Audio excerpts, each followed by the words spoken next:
I'll make a motion to approve the agenda. I will second. Any discussion on the agenda?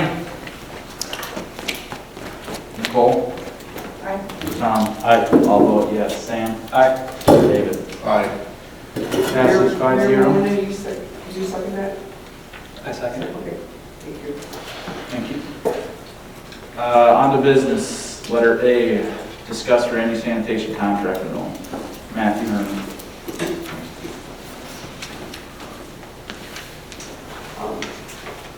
Jess has been working with Mr. Herman on the contract, and I think that they've got everything all figured out, and just going to present what they've come up with tonight. Excellent. And do the mayor and council have a copy of the letter? Yes, they do. So thank you again for providing staff time to work with us. I think we've had some good conversations and have come to some terms that I hope will be a benefit for everyone. The biggest question we had was whether we could take over billing on March 31st, and I'm far more confident that we can do that than I was the last time we met. So we met with our team, staff got us the data, we've been able to go through that, and after trying to get my staff to tell me how it's not going to work, they all assured me that it's going to, and it's going to work just fine. So we've been able to cross that bridge, and we're very confident that we can make that happen. The billing for the residents will get a bill for city services on or around the 25th of March. That would include the trash service that they used in the previous month. And then there would be a bill issued by Randy's about the 1st of April. Industry standard is we bill a quarter ahead. So there'd be a bill in April, which would cover service for April, May, and June, and not another bill until July. Obviously, that's going to be an important point of our communication that we would need to make that clear, and communications from Randy's and the cities, that nobody's going to double pay for any period of time. But I do expect when you pay it on Thursday and you get another one on Monday, that could answer some questions. So we'll get out in front of that, and we'll make sure that that is clear and well understood. And again, our team will be up to speed and able to answer questions should it arise. Running quickly through the rest of the letter, we'd like to offer the city free use of our drop site for up to 10 items. So if Public Works pulls a mattress out of the ditch, just call Deborah and we'll get you into the drop site to throw it away at no charge. And so that's TVs, appliances, furniture, when those things come up. We'd like to make that available to you. In a communication we'll have with residents, we'd like to send everybody also a $10 coupon that they can use at our drop site in Delano for disposal of bulky electronics, appliances, other items that they may have. As we discussed at the last meeting, we will put in the contract that we will be participating in the spring cleanup event as we have in the past. So that'll be included in the terms of what the services that we provide. And on to the renewal pricing. What the table that we have here shows the billing that we're proposing. So for a 95-gallon service, it'd be $13.20 for the trash, $5 for recycling, and with the tax on the trash, it's a total of $19.49, and that's compared to the $20.66 that residents are getting billed right now. Similarly, on the 65-gallon cart, it's $16.19 compared to $16.27 right now, and on the 35, $11.80 would be the bill, and $11.88 is the current bill. One of the things we had in playing, the issues we had in playing with the numbers a little bit, the city was charging residents with a small container less than we were charging them. I think that was an effort that a lot of municipalities do to try to encourage people to generate less waste, because you create a financial incentive to have that smaller cart. One of the challenges that creates is everybody wants a small container and they have lids up and garbage blowing down the street and extra bags. So we didn't really try to change that balance, but you just don't see the reduction in the 35 like you do in the 95, because there wasn't any movement. One of the other topics that we talked about at our last meeting was getting rid of sticker sales. With our onboard tablet system, when we're directly doing the billing, if the lid's up and there's a bag on top, they can hit a button and charge that. If the driver has to get out, and pick up bags, they'll do that. The positive of that is we're not gonna have garbage storage. Right now, there's not a sticker around, you leave it, and the snow plow hits it, it's up and down the street. So this will help us get people into the right size cart, which is really where we ought to be. Closed lids will cut down on litter, and they really improve the safety environment for our drivers not getting in and out. So our intention is to work with residents educationally as we go through the first billing cycles. And if somebody gets an extra charge, we're more than happy to talk with them. And if they got a 35, well, we can send them out a bigger cart at no charge and get people into the right size cart so we don't have that extra, so we don't have the litter issues. So that would be our intention with that program. We are still looking at Country View Estates. They're a little bit outside the normal model, but what we'll do, I'll work with staff and we'll develop a number that we bill them under this contract that is in keeping with this. We're not anticipating anybody's rates. We can keep everybody's rates a little bit lower as they are here. Country View is different. They have an overhead, they have 2 overhead service containers and 14 carts. We just have to figure out the formula to make sure that we're charging them about what you all are right now.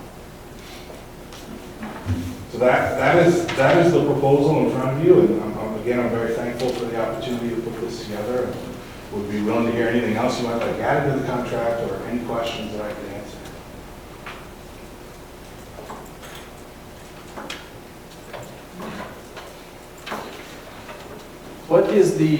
What's the rule on, say somebody forgets to put their garbage can out at 8 o'clock and at 8:30 the garbage gets picked up in their area, they call in and say, oh, I forgot, can you guys come back and pick it up? What's the rule on that?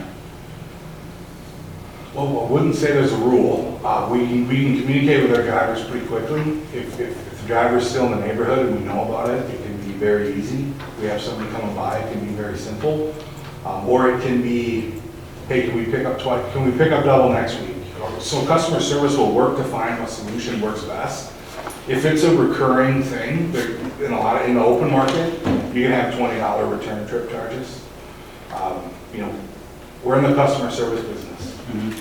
We want to provide that service, but at the same time, not continually turn a truck around all the time and do it. Is that something that we've heard as an issue? It's just something that was brought up to me by a couple different people about that they've had to call in the past. They just want to know if anything will change with that. I don't think it's addressed in our current contract. So, yeah, I would say what will change is instead of calling Jess to call the office to figure out back and forth what's the right solution, they can call us and we can help find the right solution for them.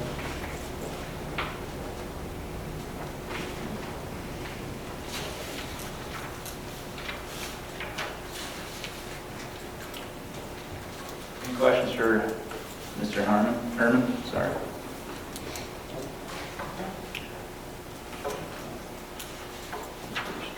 Well, I'll make a motion to authorize Randy Sanitation to begin administering the billing and customer service for our garbage and recycling services in the city of Montrose effective April 1, 2021, and direct Randy Sanitation to issue a letter to residents informing them of the billing and customer service change. I'll second. Further discussion on the motion? David? Nick? Sam? Aye. Tom? Aye. Nicole? Aye. All vote yes, motion passes 4-1. Thank you. Thank you.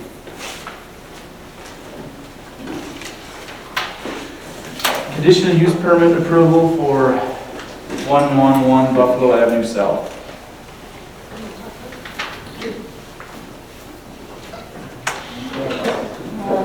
We talked about the conditional use permit at the February 10th planning and zoning meeting. We did have one resident from 130 Buffalo Avenue South shipping to City Hall to voice their concerns about the CUP. and was unable to attend the public hearing. Her concerns included the security of the building, the security of the guns, and the building's proximity to the community center, the elementary school, and the nearby parks. Mr. Chantlin stated that the building will be secured with an alarm system, and the guns and ammo will be stored separately in a big vault. Mr. Elder addressed the concerns about the proximity to the community center, school, and the parks, and stated that the city does not have the ability to zone for firearms, as that is, falls under federal jurisdiction.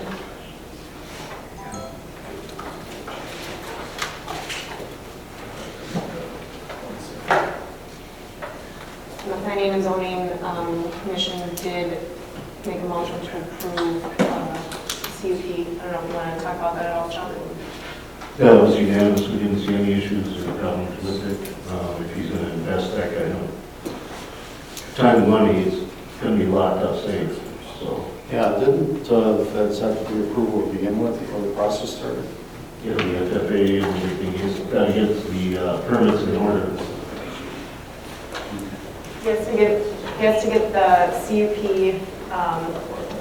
in order to get the federal firearms permit and vice versa. Okay. So the permits kind of depend on each other. Okay.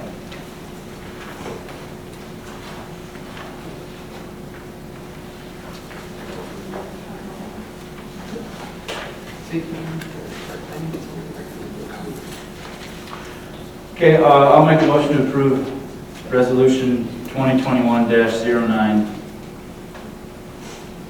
I'll second. Further discussion?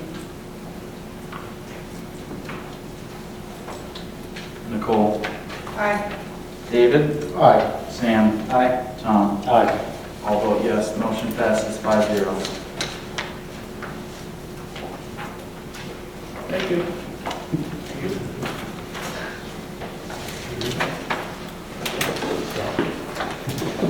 Discuss plan unit development for Steamboat Lands. Lewis Homes has requested to come and talk to you guys today about that, since the Planning and Zoning Commission recommended to not approve the planned unit development as it stands right now. And our city planner, Mr. Steve Britton, is also here to answer any questions that you may have. And if you want to come up to the podium, please, and just state your name.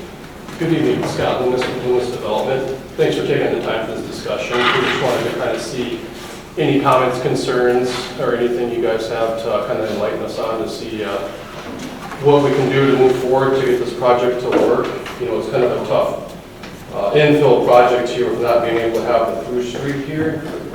So we're trying to make the cul-de-sac work, and we might be dropping lots 7 and 8 and making more of a tuck-under style lot there. So we have a 30 by 55 foot pad, and we push the cul-de-sac farther into there to make more of a turnaround more efficient back there.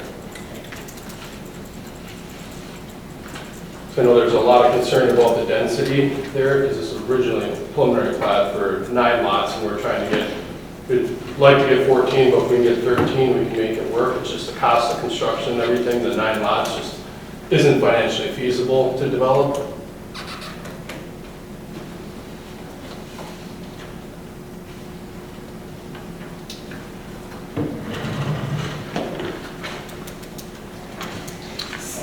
There was a lot of comment at the public hearing about this project, so I don't know, Mr. Smallwood, he's our Planning and Zoning Commission Chair, if you wanted to comment on anything, or? Well, we had a really good turnout at the public hearing where none of it was real positive towards the layout. A lot of time and effort has been put into ghost plating everything, and from going 9 homes to 14 homes in the middle of a residential with a 64% increase just does not seem conducive to everybody. A lot of concerns were discussed that may become an issue with the proposed layout, and Planning and Zoning strongly recommended not to approve the PUD as submitted. Was it because of the density, Chuck? Yeah, you're backing up to an existing neighborhood, and like I said, increasing the density by 64%. And we've got people that are 50 feet apart and have neighbor disputes. You start stacking on top of each other like that at the end of a road. There were concerns about density, about traffic, parking, that kind of density as well. And there's a bus stop right at the end of Steamboat and Aspen. They were concerned about emergency management, being able to get in there, Public Works being able to plow back there, and Randy's sanitation being able to turn around with their new trucks. And also storage and the toys that we have a problem with already, with 5 and 7 foot setbacks. They're not going to be accessing in the backyard or having an apron on the side to put any of that stuff. I would think that a person that had a boat and all that stuff would not consider buying a home like that, because of the lack of storage.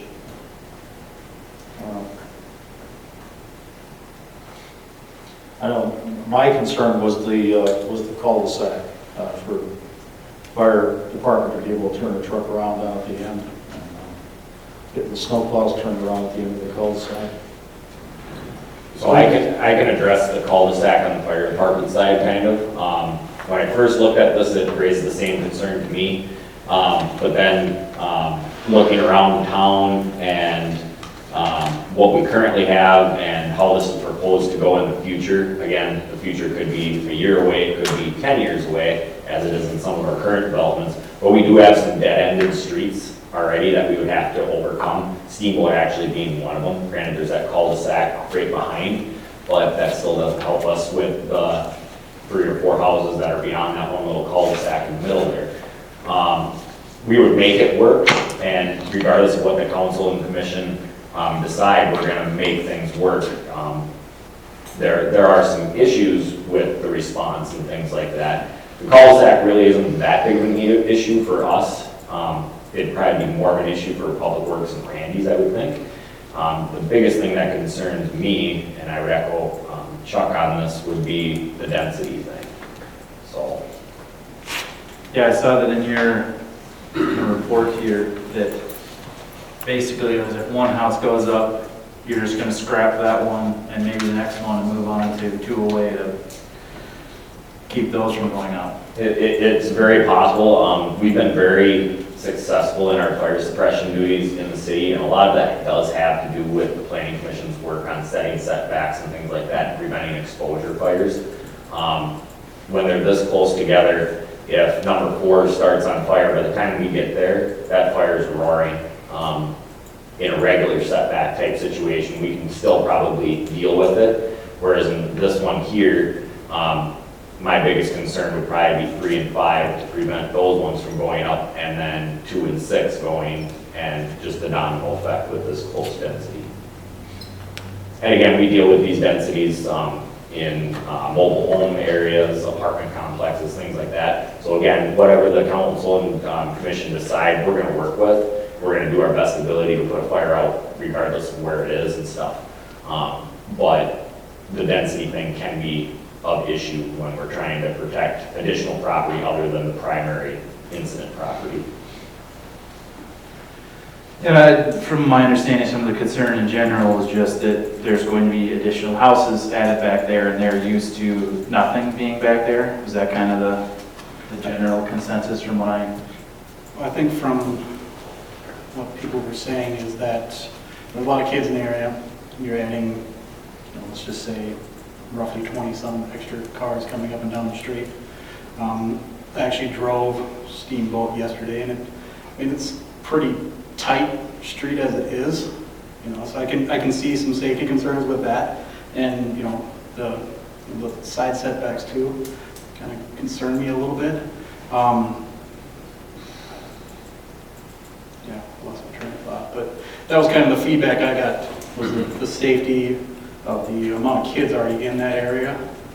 And I mean, no matter what, there's going to be more houses that get added back there anyway. I do think that it is very close together in some of the houses. Just my opinion, and, you know, the last time we overturned a PUD recommendation from the planning and zoning, it was because it was what the residents wanted us to do. And then this time, they're going with what the residents are saying as well. So, I'm not a fan of how close the houses are together. I agree with the planning and zoning on this one. But I mean, there are going to be houses back there. So I mean, the people that moved in prior, I mean, as far as I know, they would have moved in knowing that there's going to be additional houses at some point. I would hope the realtor would have told them that. But it is a very large increase from 9 to 14. Is there a way to reduce that down to even, you know, like 11 or 12 that gets us closer to what the city kind of recommendations are? We could reduce the one off of block 2 and then, you know, so we combine 7 and 8 to make that one lot, and we could enlarge in 1 through 6. It's tough for block 1 to be any larger because lot sizes this is more and more typical pretty much everywhere with the cost of construction. You're going to see a lot of this. The normal lot size now is down to like 65 feet wide. And this is, you know, we're proposing like a 2-car garage style product on it. It's really tough to get us under 13 lots. We couldn't financially make it doable. So that's why we're kind of seeing your guys' insight to see if we retract the application or see if we can make grounds work. It's just, the numbers don't add up for 9 through 11 for lots. Are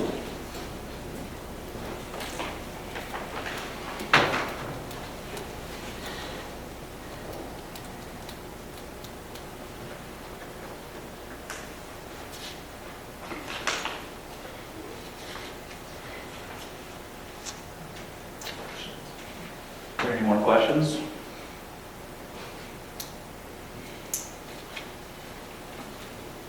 So you think you could maybe tone down something on block 1? Is that what you were just saying? So on block 2, that would be, so in the cul-de-sac there, we would take lots 7 and 8. Yep. And combine those and make turn around and push farther in there, and we make like a tuck under style house, so like a 30-foot deep house by like 50-foot wide, so then we'd be able to push the cul-de-sac into there. And we take that remaining width of losing those lots and then spread it between block 2, so we make those lots wider. Okay. So I think block 1, those are all about 54-foot wide lots. And a typical, what we're developing in most towns are 65-foot wide lots with 5 and 5. It's very common. That's what we do in Watertown as well too. It's pretty much how lots are going to look here from the future here. So the costs have far exceeded the 80-foot wide lots. You know, you're not going to see proposals for those. I doubt you'll ever see them again due to the costs.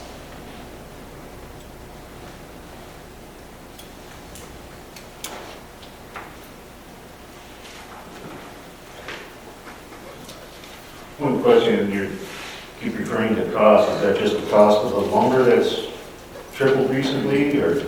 Lumber development costs, we have a development we just bid out in Mayor, and the costs are about 25% more than last year.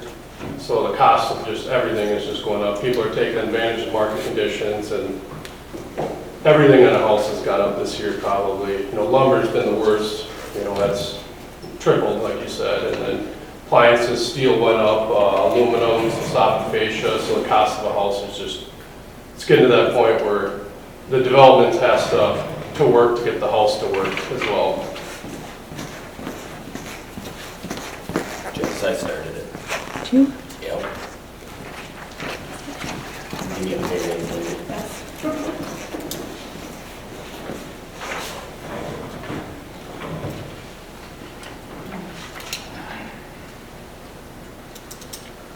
Mr. Mayor, just a couple of thoughts here. You talked about density as being an issue and house proximity being an issue. The easiest thing to solve usually is if the neighbors don't like the view, you can require landscaping and that kind of thing, but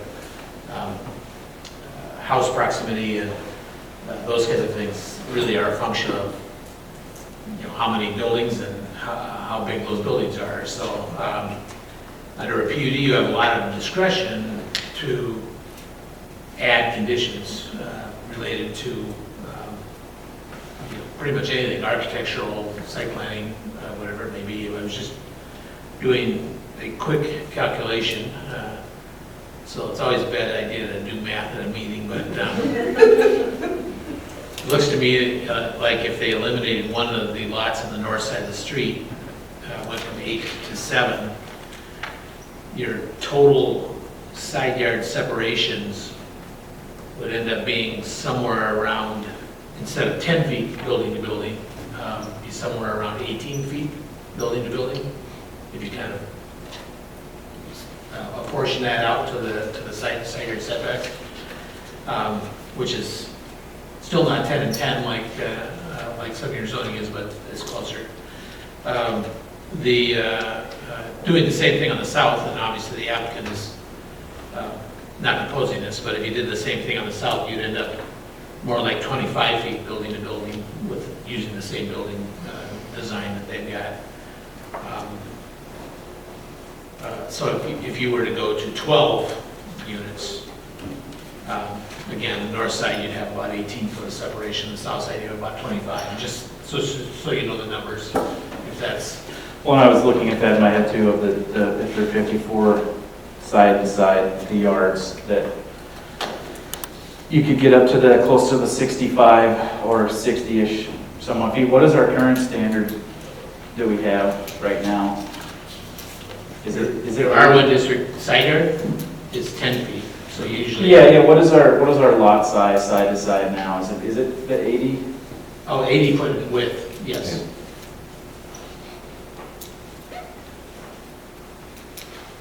And I have been seeing a lot of other communities getting these closer, but they've been able to keep some of those setbacks, from what I see out driving around aimlessly. And like Mr. Loomis said, it is a change that we're going to all start experiencing, and one way or another, we're going to pay for that change, whether it's through increased insurance rates, increased calls for service for police, or neighborhood disputes, or lovely stuff like that. Some of it you just can't not deal with, because we have to have development. Development is a big thing for a community like us. But having all the information out on the table for you guys to make the best informed decision that you can, I think, is important. And every foot that we get to separate them, in my mind, as the fire side of things, that's one extra foot that gives me an extra 20 seconds maybe, which I'm totally cool with. Every little bit helps. And it is a change that we're going to experience, I think. These more dense developments moving forward is just how do we do it so that it doesn't get out of control. The next development that comes in, well, we want to do a three foot setback. Okay, we're starting to snowball effect running downhill. That's my biggest concern. And that was one of my concerns with the cul-de-sac too. Is okay, we're going to allow this here. Now the next development's going to want to do it. The next development is going to want to do it. And then when we open up a huge development down there, we're going to want them to put roundabouts in, and they're going to go, well, you let them get by with this little thing. Why do we have to put a roundabout in? Well, traffic safety slows people down, stuff like that. So it's always things to think of in the future rather than just focusing on this. I think is the biggest part. The cul-de-sac will make it work one way or another. The setbacks, we're going to make it work one way or another. Just having information out there so that everybody's informed. Because a lot of this information isn't going to go to the home buyers. It's going to get lost in translation. They're not going to be sitting there thinking about radiant heat exposure from the fire to their neighbors and stuff like I do. And I'm trying to tell you guys. They're not going to think about where is all the snow going to end up that Wayne and his guys are going to have to deal with. And then the parking issues, there's going to be parking issues along here. I can already see it that we're going to deal with. So. I mean, my biggest concern is the fire aspect, just the domino effect. And I think that, your opinion is greatly appreciated in that fact, because I think that's the biggest thing for me is if something were to happen and that domino effect, I think that we'd all feel a tremendous sense of guilt. I do think that, yes, we do need to understand what age we're living in and kind of where the developments are going and kind of what Mr. Loomis is trying to do for his community as well. You know, but I think that the safest way to do this is the best way to do it. And I don't think we need to cut any corners on this. I think that we need to work with Mr. Loomis so that, you know, obviously you're in the business of making money on these things and that we understand that. But I do think that we need to make sure it's the safest way possible so that we're not putting anybody in danger of anything happening in the future. Kevin, are you aware of other towns that have built, you know, houses a little closer together, how they mitigate that, or do we have any statistics in terms of risk factor? So on the fire side of things, we're very statistics driven, but we're very bad at it, unfortunately, especially in the volunteer fire service. You know, if you guys had a full-time fire chief and a full-time fire department, I could spend 3 days doing a fire scene investigation, measuring everything out A to B, and give you a fantastic looking report. Unfortunately, I have a full-time job. This is just what I do for fun. And so some of that gets lost, realistically. As things become more dense and urbanized, and you start having fire problems and things start blowing up, the downside effect of it is you're probably going to have to get a full-time fire department, because you're going to become like Minneapolis or some of these other ones where if you don't get there quickly, you're going to have issues. I'm not saying that's going to happen today, tomorrow, in the next 10, 15, 20, hopefully not in my lifetime. But that would be a downside effect that you may potentially have to be dealing with in the next 50 years. Yeah, I guess I wasn't asking it from the standpoint that you have any personal, you know, database that you're operating from. Is there some national database or national statistics about, you know, urban growth patterns and how close houses are getting closer together? There are, but it's all career fire-based, because they have the time to do it. And in the United States, about 80% of your fire services are volunteer. But wouldn't the same statistics apply? No, because volunteer firefighters are not as important as career firefighters, so everything that's statistic driven is always by the career side, because they have the time, energy, effort, and the most loss to put into those statistics. So again, the volunteer side of things, or your paid on call stuff, really gets left behind when it comes to this kind of stuff. Minneapolis, St. Paul, all the big urban areas, they have 20 fire inspectors and investigators that will accomplish this. If there's a big issue they call NFPA, they'll come out and they'll do a federal report. And that's going to take you a month with 8 hours meeting with the NFPA every day. We can't do that. Again, we see these all over the place. Mobile homes is the biggest thing that I can relate to it. We have some of these with short setbacks in the city already. Garner Circle's pretty short. I think they're a little bit beyond 5 feet, maybe. There's a couple of them out in the New Breckenridge area that are starting to get pretty close. With new construction, generally we don't see a fire issue right away. But in 20, 30 years, as the electrical starts going, upkeep starts going down, things start rotting, poor home maintenance, now you start getting those fire issues. As well as security issues and things along those lines. And that exacerbates the problems that we're trying to prevent on the front end. And we can't, you know, we can do what we can to try and keep people, to keep their homes upkept the best that we can. Realistically, when they buy it, it's their baby. Yeah, we can enact ordinances and stuff like that, but we don't know how great ordinances are to enforce and affect. So. Yeah, I don't think there's any of us here, you know, I've got a vested interest because of EDA, trying to develop the community, but I don't think there's any of us here that are willing to make adjustments to the point where we're jeopardizing anybody's safety. And mobile homes, they serve a huge purpose in society. Without mobile homes, you lose a huge base of people who could live and commit to your community. However, if a developer or somebody came in and said, hey, we're going to put in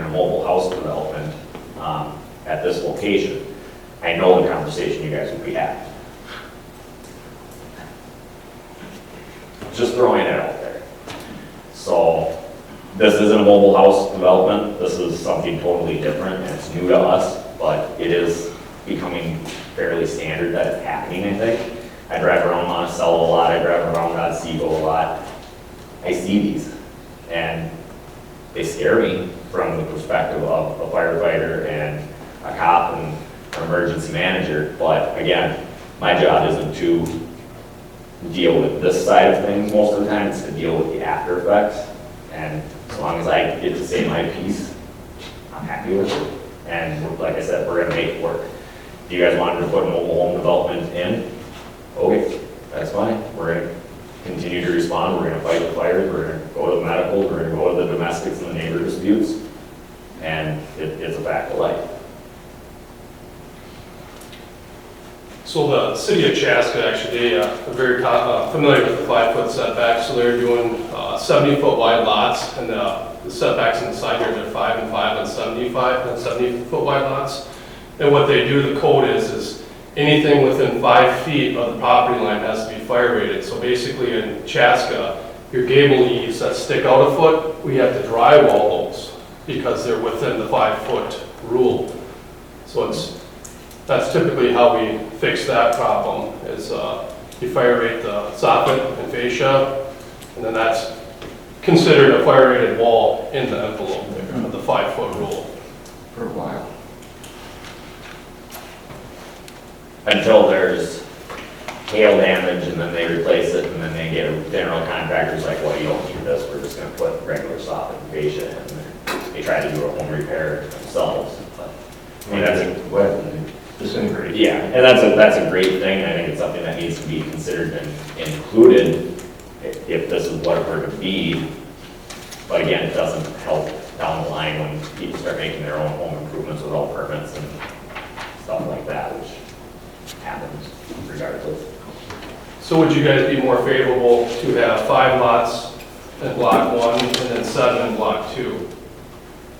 So we basically, It'd be a good base point for me, I think, for sure, because it gets us to where that width we need to be as a starting point. Yeah. Definitely, like I said, if you can make it work, and I'm sure you run that numbers too. You know, we want to be beneficial to what you're trying to develop here, for sure. well, perfect. I can have, I'll coordinate with my engineer and see what we can kind of do a concept and see what we can kind of come up with and go from there. That sounds good. So we got a good amount of feedback, so we kind of know where we need to be. Have you by any chance talked to the property owner on the flat half of that cul-de-sac to see if there was a possibility of, you know, buying a little chunk of that land? I'm sorry. We were looking at, that was our second option of proposing that, so. But there is a structure located there. Oh, So that's the yeah, problem. barn. That's why we haven't, Barn, yeah. yeah, and there's horses in there, so. Oh, okay. Perfect. I'll talk to my engineer tomorrow and kind of go from there. Okay. Appreciate it. Thank you, appreciate it. Yeah, thanks a lot. Thanks for your time. Thank you.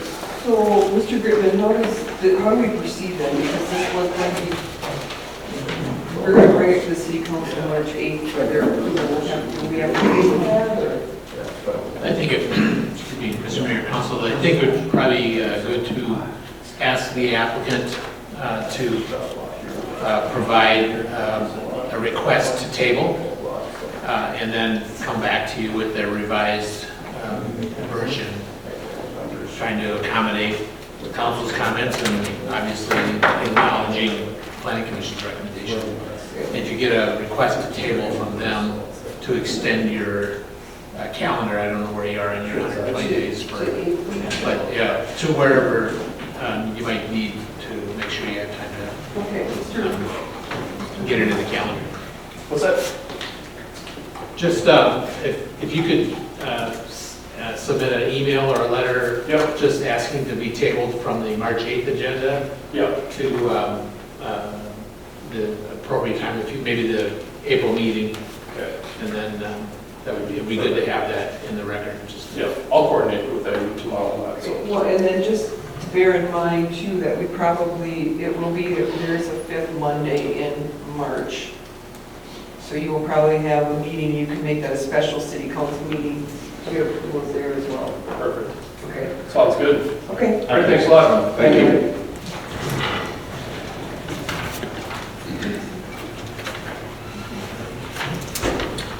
Okay, letter D, Mr. Roger Proman, planning and zoning application.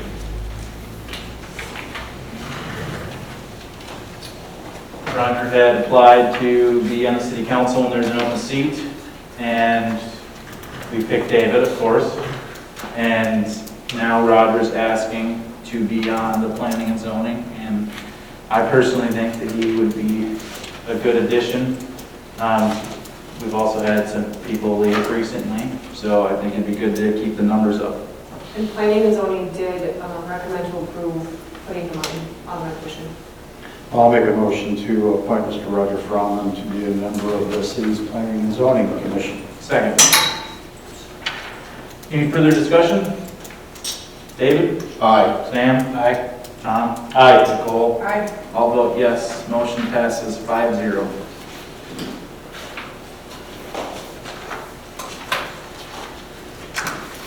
Okay, letter E, the mayoral appointments. As long as everybody kind of looked at it and sees what they have, I would just like to entertain a motion to approve resolution number 2021-10. I will second. Any further discussion? I think the only big changes on here really was that David will take the fire department liaison instead of me. And then since Nicole's already on the board of Montrose Days, once that gets going, then David will be the liaison to that. My only question was, Mr. Triplett, we have on the mayoral appointments that the fire department meets every Tuesday here at 6:30. Is Mr. Paraday, okay. No. They just the first one of the month. And realistically, so ever since I've been chief, I've been very receptive to the council. I try to make every council meeting and stuff like that. It's great to see a face from council from time to time, but don't feel obligated to come every month and stuff like that. I usually reach out to Kevin too and just say, hey, do you need me up there? I've got something going on. He's like, no, I'll be there next week at the council meeting, so. And I have no issue making those whenever you need me, for sure. Yeah. Maybe you can persuade him to join. Yeah. How are you about your beard? Are you like very adamantly attached to your beard? I mean, it's part of the job. But it work for Surly if you didn't look Surly. We do not require, and it's something that I'm trying to work us towards more and more, is actually being a department of the city. You don't go to all the staff meetings with Public Works, you don't go to all the staff meetings and stuff like that. But it's nice to have a little bit of face time here and there and stuff. So I would encourage you and all council members, if you have absolutely nothing going on any Tuesday except for the fourth Tuesday, swing up, see what we're doing, see the amount of work and time these guys put in and effort and stuff. Because some of the training and stuff is, it'll open up your eyes to realize we have to train about stuff like that. Yeah, when I had stopped up a couple weeks ago, they were doing the knot tying. And I was just like, I didn't even know that kind of knot existed. So, And a lot of people are like, why are you wasting your time tying knots? Just put water on the fire. A little bit more complicated than that sometimes. But there is a lot that goes into it, and I appreciate the council's support of the fire department and hearing what we have to say and stuff like that. So it's been a great past 6 years to work as the fire chief, to have actually a council that's working with us and staff as well to make our end mission of just making things safe. So. okay, there's a motion and a second on the floor. Any further discussion? David? Aye. Sam? Aye. All vote yes. Tom? Aye. Nicole? Aye. Motion passes 5-0. Letter F, resolution requesting that the state of Minnesota lawmakers resolve the state's budget from the year 2022 to 2023 without reductions to local government aid, LGA, and that LGA be paid in full and on time. Do you want me to read through this whole thing? Pardon? Do you want me to read through the whole resolution? No. There was two sections that we had to implement, information from staff and from council, and I did put those into those two sections, and so what's before you is the information that I received. And the basic understanding of the resolution when it was reached out to us to look at this was that it may not affect us and our budget, but this is something that will affect a lot of towns if the state reduces the LGA, which they're talking about doing. So this resolution will also be sent off to the Minnesota State Representative Joe McDonald, State Senator Bruce Anderson, the Speaker of the House, Melissa Hortman, the Senate Majority Leader Paul Gazelka, the House Minority Leader Kurt Dott, and the Senate Minority Leader Susan Kent, as well as Governor Walz. So this is a resolution that there's a lot of cities that are doing, from what I've been told. Well, I'll make a motion that we approve resolution number 2021-11, requesting that the state of Minnesota lawmakers resolve the state budget for the years 2022 to 2023 without reductions to LGA, and that LGA be paid in full and on time. I will second. Further discussion? Nicole? Aye. Tom? Aye. I'll vote yes. Sam? Aye. David? Aye. Motion passes 5-0. Letter G, City Engineer Manganese Letter.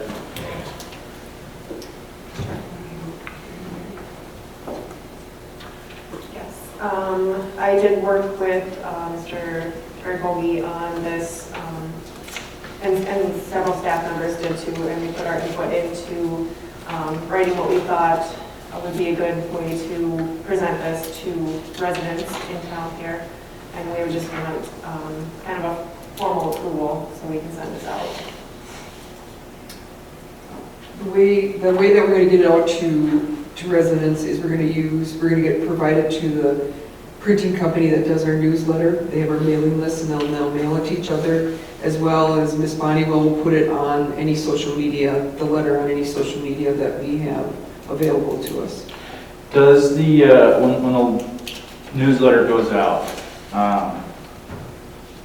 how does that work for, like, in the trailer park? Do they each individually get one, or?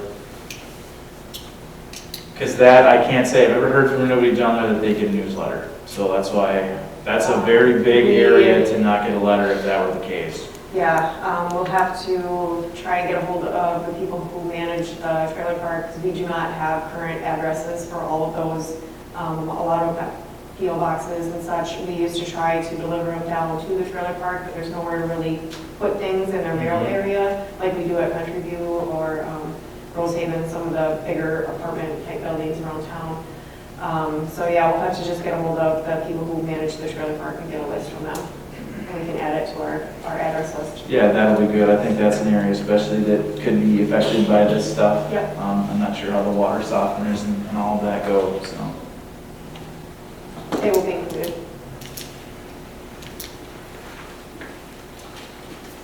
Any other questions on the letter? Do we need a motion of approval? Yep. Okay, I'll make a motion to approve the manganese letter that will be sent out to all of the residents of Montrose. I'll second it. Further discussion? David? Aye. Nicole? Aye. Tom? Aye. Sam? Aye. I'll vote yes. Motion passes 5-0.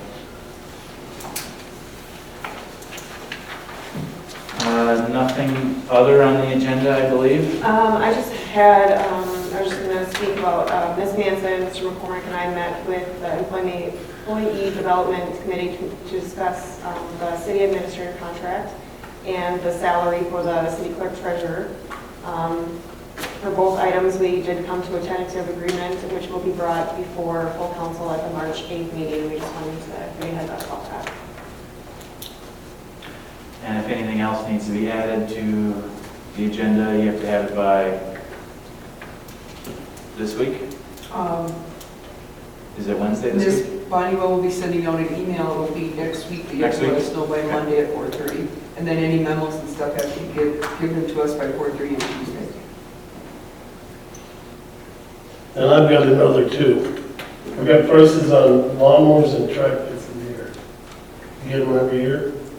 They're down $2,000 from last year. It's $16,000 for the three of them. If we go another year on lawnmowers, it'll drop that much more every year. Same thing with tractor. You talking about reselling them or? No, we're just trading them. Okay. They deliver the new ones and take the old ones. Do we need new ones? Is it something that we're looking at that's a need right now? We've got 300 hours on them. You get 600 hours on them, they're gonna start breaking down. This way, we've been rolling them over for quite a few years, even before I started. How many hours do we put on in a usual year? 300 on each, and about 150 on the utility tractor.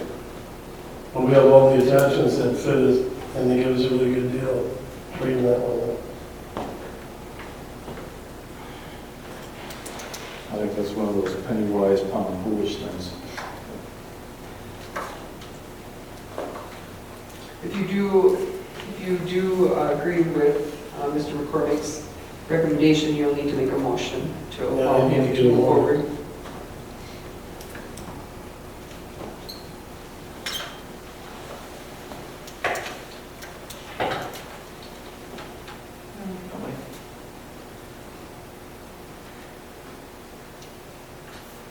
How much was it, Wayne? 16,000 for the three of them. That's total. Was that budgeted, Wayne? I don't remember. Yeah, It was. we have 24,000 in the budget Okay, yeah. For the tractors in for the general? lawn mowing equipment. And that part of the budget has nothing to do with anything else within the city, right? That's just your, Just the mowers. yeah. Well, I'll make a motion to go ahead and replace our mowers based on the numbers you gave us. I'll second it. Further discussion? Tom? Aye. Nicole? Aye. David? Aye. Sam? Aye. All vote yes, motion passes 5-0 to purchase new lawnmowers for the city.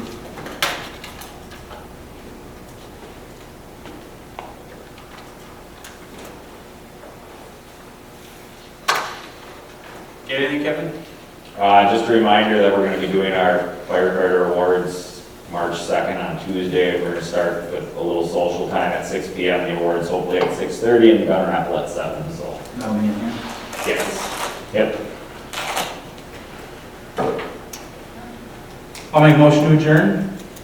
I will second. David? Aye. Sam? Aye. All vote yes. Tom? Aye. Nicole? Aye. Motion passes 5-0, we're adjourned.